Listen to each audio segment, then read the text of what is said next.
Assalomu alaykum, hurmatli televizor ko'rguvchilar. Yaxshimsizlar?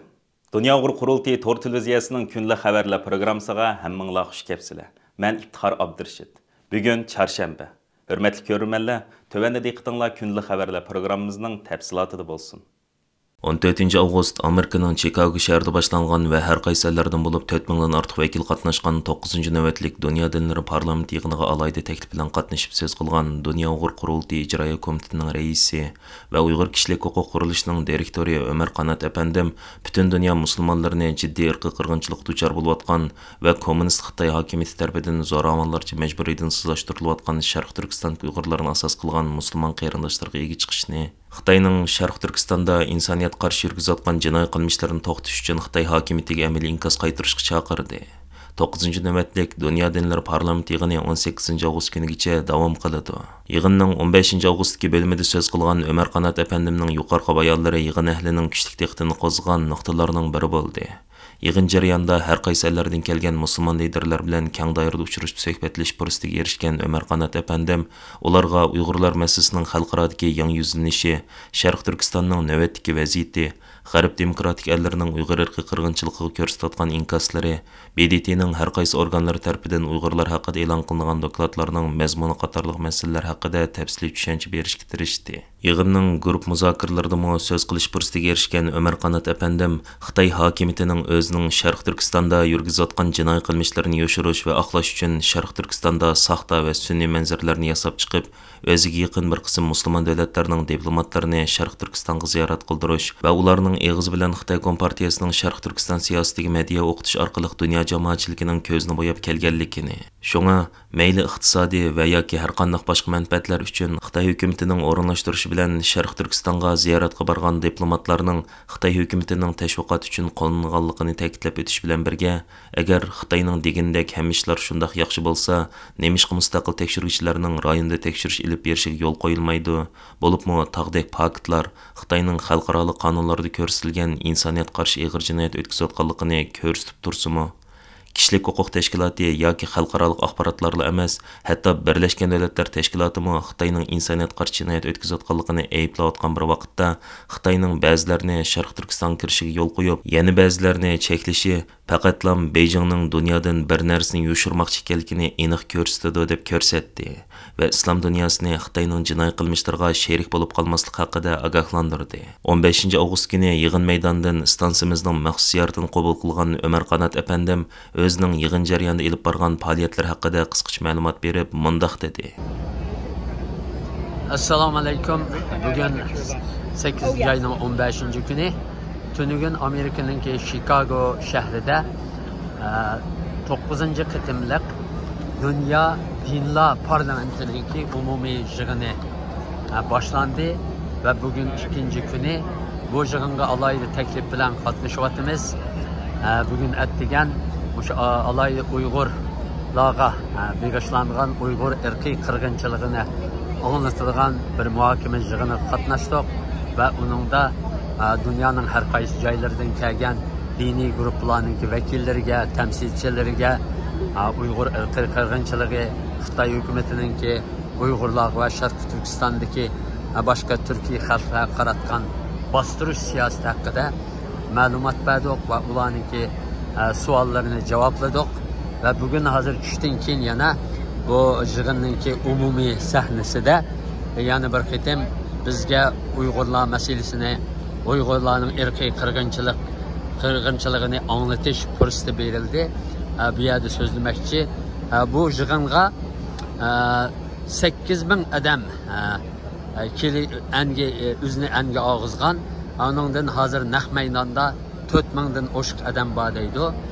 Bu zalmu necha ming kishi patadigan bir zal, nihoyatda cho'ng bir zalda bu so'zlash fursati berildi bizga va bu yerda yana dunyoning har qaysi joylaridan kelgan diniy guruhlarning vakillari bilan uchrashish, ular bilan tanishish va ularga masalamizni bir-birlab yuztirani anglatish fursati berildi. Buning uchun biz shu yig'inni tashkillagan, o'rinlashtirgan tashkilotlarga va shaxslarga alayda rahmat bildiramiz.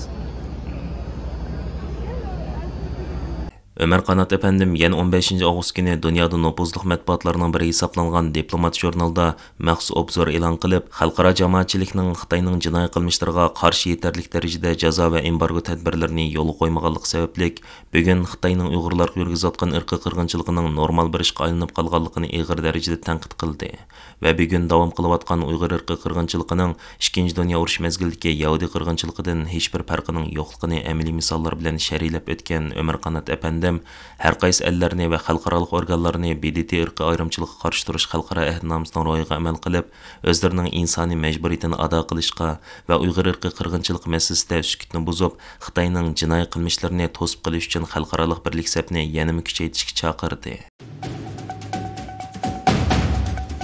Xitoyning kishilik huquq xotirasi, Uyg'ur irqiy qirg'inchiligi, Xitoyning kunsir kuchayayotgan aqlimilik o'g'irligi, Xitoy Rossiya sheriklik munosabatining cho'nqirlashishi, shuningdek Xitoyning Tayvanni ishg'ol qilish ehtimolligi qatorliq sabablar tufaylidan Amerika va Kanada qatorliq taraqqiy qilganlar davlatlar xalqining Xitoyga bo'lgan salbiy ko'z qarashi tiksiziq shaklda o'rlagan. Yaqinda ma'lum bo'lgan uchurlar Amerika va Kanadaliklarning yarmi Xitoyni o'zlari uchun eng chong tahdid deb qaraydiganligini bildirgan. Amerikadagi nopuzliq aqllar markazining biri bo'lgan PEW tadqiqot markazi bu yil 20 fevraldan 22 maygacha bo'lgan aralıqda dunyoning har qaysi ellardagi 24 davlatda yashaydigan 30 mingdan ortiq kishining Xitoyga bo'lgan ko'z qarashini to'plagan. Ray sinash natijasidan ma'lum bo'lishicha, buningga qatnashgan mutlaq ko'p qism kishilarning Xitoyga bo'lgan salbiy qarashi barg'ansi kuchayib borgan. Bu tekshirishda Xitoyning diplomatiya siyosatiga va Xi Jinping bo'lgan ko'z qarashi, shundaqla Xitoyning yumshoq kuchi va iqtisodiy kuchi to'g'risidagi ko'z qarashlar so'ralgan. Dokladda bayon qilinishicha, Xitoyga eng ijobiy pozitsiyada qaraydiganlar Nigeriya va Keniya qatorliq davlatlar bo'lib, tekshirish qatnashgan nigeriyaliklarning 15% va keniyaliklarning 23% Xitoyga nisbatan salbiy qarashda ekanligini ifodalagan. Avstraliyaliklar va yaponiyaliklarning 87%, Amerikaliklarning 83% va Kanadaliklarning 79% Xitoyga nisbatan salbiy pozitsiyada ekanligini ifodalagan. Shuning bilan bir vaqtda Amerikaliklarning yarmi Xitoyni tahdid deb ko'rdiganligini ifodalagan. Dunyo Uyg'ur qurultiyi qonun komitetining mudiri va Kanada Uyg'ur haqlarini qo'g'dash tashkilotining direktori Mehmet To'xtapandim bu haqda Erkin Osiyo radiosi qilgan so'zida Xitoyning zo'ravonlik siyosati, Xitoyning dunyoga xo'ja bo'lishda qabih niyati va Xitoyning boshqa davlatlarning ichki siyosatiga aralashishi Kanada xalqining Xitoyga qarta ko'z qarashining kunsiri nacharlashishiga sabab bo'lgan asos omillar ekanligini ifoda qildi. Mehmet To'xtapandining qarashicha, Amerika va Kanada qatorliq taraqqiy qilgan davlatlardagi xalqning Xitoyga qarta salbiy ko'z qarashining rekord yaratish darajasi yuqorilashi Uyg'ur davosi uchun belgilik ta'sir bo'ladi.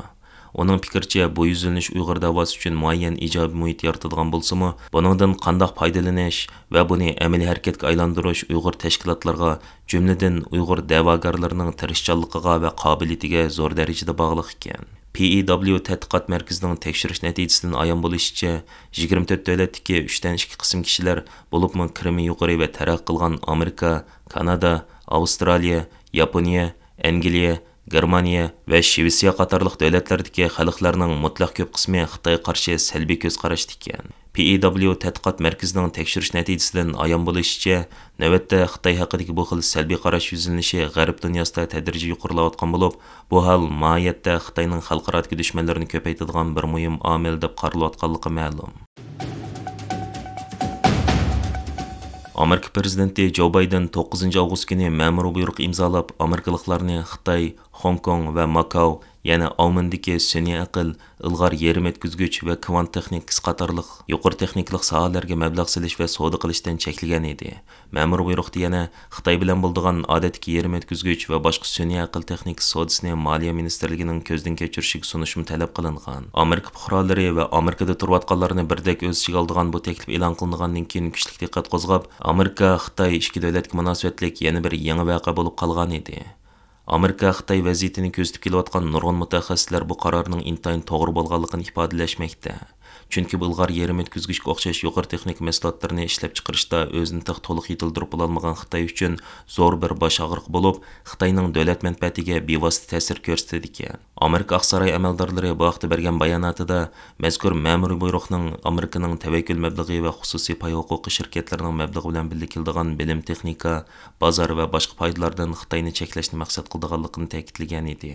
Wall Street jurnalida bu vaqtda e'lon qilingan muloyizadan qaraganda, bu ma'muriy buyruq tor doirada harbiy kuzatish va tor iqtidorga ega halqiliq va eng yangi texnikalarni nishon qilgandek ko'rinsimi, biroq u o'z navbatida Amerika kapitalini Xitoydan yiroqlashtirishni maqsad qildi ekan. Dunyo Uyg'ur qurultiyining muavin raisi, strategiya mutaxassisi doktor Erkin Akram apandining Erkin Osiyo radiosiga bildirishicha, Xitoy Amerikaning texnikasidan quruq qilishdan ansirgashga, davlat bexatarligiga taqiladigan masalani qandaqdir savdo erkinligi darajasiga tushirib, Amerikani tanqid qilmoqda ekan. Uning deyishicha, Amerikaning texnikasidan quruq qilish Xitoyning yuqori texnikalik harbiy qurollar, xalqliq texnikalarni taraqqiy qildirishdan cheklab qo'ydi ekan. Mutaxassislar Amerikaning texnikasini suiiste'mol qilgan Xitoy qaratmaligi intayin yuqori bo'lgan bu qarorni chiqarish intayin to'g'ri deb qarash bilan birga, yuqori fan texnikaga ega boshqa davlatlarni Amerika bilan masqadamda harakat keltirishning intayin muhimligini ta'kidlashmoqda. Doktor Erkin Akram apandi so'zida Amerikaning hozir bu davlatlarning qo'llashini qo'lga keltirish uchun harakat qilayotganligini, agar shundoq bo'lgan taqdirda Xitoyning kelgusida Amerikaga va G'arb dunyosiga xiris qilgan kuchidan qoldiganligini bildirdi. Xitoydagi yoshlar orasida tezdan ish berayotgan ishsizlik nisbati yaqindan buyon har qaysi axborot vositalaridan keng o'rin olayotganligi uchun Xitoy hukumatı bu masalaga o'zlarining astoydil muomala qilganligini bildirgan. Muhofizachi gazetining 15 avgustdagi xabarida aytilishicha, Xitoy hukumatı hozir yoshlardagi allaqachon 21% dan eshib ketgan ishsizlik nisbatini kontrol qilganligini hamda buningga mos holda ba'zi tadbirlarni oldiganligini ta'kidlagan. Xabarda aytilishicha, Xitoydagi yoshlarning ishsizlik nisbati amaliyot hukumat taraf e'lon qilgan 21% dan xilli yuqori deb taxmin qilinayotgan bo'lib, bundaq ahvolda Xitoy hukumatining xususiylar egiligi orqali bu masalani hal qilishga tirishishi foydasiz bir urinish deb qaralmoqda ekan. Xitoy davlatlik statistika idorasining bayonotchisi Fu Linghui bu vaqtdagi muxbirlarni kutib olish yig'inida biz hozir buningga masalda 15 avgustdan boshlab yoshlarning ishsizlik nisbatiga doir uchurlarni e'lon qilmasligini qaror qildik. Chunki davlatimiz hozir buningga munosib ba'zi tadbirlarni o'ylashyotidi degan. Holbuki Xitoy iqtisodining o'sish nisbati oldingi yillardagi o'xshash mezgildagidan zo'r darajada tuvallayotgan bo'lib, Xitoy hukumatı qarz o'simini tuvallatish, iste'molga rag'batlantirish qatorliq ko'plagan choralarni ijro qilishga kirishgan. Bo'libmi, bozordagi obortni rivojlantirish uchun o'z fuqarolarini ishga iste'molga, jumladan avtomobil va uy sotib olish, sayohatga chiqish qatorliq turlarga rag'batlantirishga boshlagan. Ammo ishsizlik tufaylidan kelib chiqayotgan iqtisodiy besim va yanchuqning bo'shab qolish sababidan bu choralarning bek cho'ng rol bo'lmaganligi ma'lum. Navbatda Xitoy hukumatining bu xil kuchurlarni yoshirishga o'tishimi bu vaqtdagi turli gumonlarga so'rin hozirlayotidi deb qaralmoqda. Hörmətli görürmənlər, yuqorida diqqətinizə günlük xəbərlər proqramımızın təfsilatını sunduq. Keyin qitimliq sanımızgacha görüşkiç aman bolğaysızlar. Stansiyamızın YouTube kanalına əza oluşunu unutmang. Xeyir xoş.